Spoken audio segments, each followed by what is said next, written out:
This spectacular kloof, which is part of the R332 route, links the western section of the Baviaanskloof with the higher Karoo hinterland, and more specifically the towns of Willowmore and Uniondale, which are standard Baviaanskloof refueling points.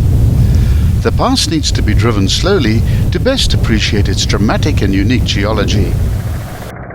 This is a big pass and involves multiple river crossings, none of which are conventionally bridged. Should you find the first two crossings difficult or the current too strong, rather turn back as conditions get much worse the further down the kloof that you proceed. The pass contains 41 bends, corners and curves within its length, which includes one full horseshoe bend and 10 other bends which are in excess of 100 degrees. The gradients are generally fairly easy and seldom exceed 1 in 12, but the road surface can vary between being quite good and badly corrugated, and it's also frequently damaged by floodwaters, and especially so near the river crossings. We filmed this pass from north to south in the descending mode and describe it in the same direction. This is the first pass that you'll encounter when driving the Baviaanskloof from west to east. The northern start is preceded by a wide S-bend and marked by a small signboard on the left and a much bigger information board of the entire Baviaanskloof on the right-hand side, which is at an altitude of 1,066 meters. Stop at the information board and orienteer yourself with the various zones, access requirements, historical points of interest, geographical information and other items of interest.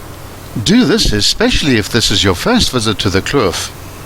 The pass contains many sharp bends, and we recommend a speed of 40 km per hour, not only for your own safety, but to enable you to enjoy the fabulous scenery.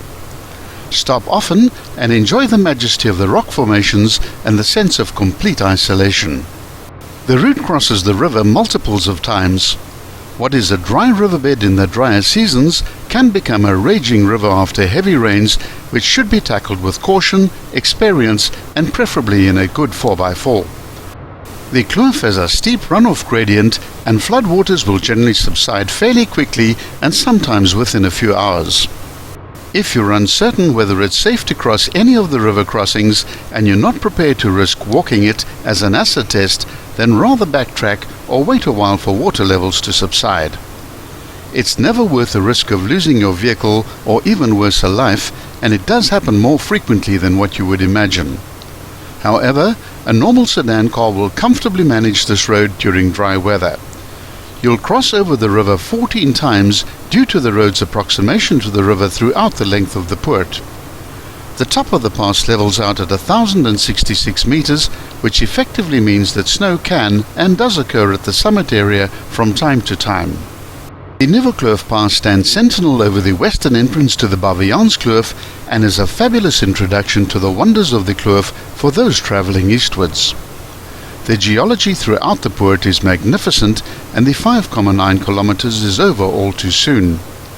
We strongly recommend a few stops within the kloof to allow the beautiful scenery to sink in. Even better, if you have the privilege of walking or cycling it, it's especially beautiful to drive eastwards just as the sun is setting. For westbound travellers, it's a final and fitting farewell after more than 100 kilometers of perpetually changing grandeur, ranging from arid plains and rocky mountains to lush green subtropical riverine forests with deep water crossings. As the pass exhibits a fairly gentle descent gradient of 1 in 30, the average driver might not realize that a whole lot of altitude is being lost, exactly 200 vertical meters of it. Be sure to watch part 2 of the Nuwekloof Pass.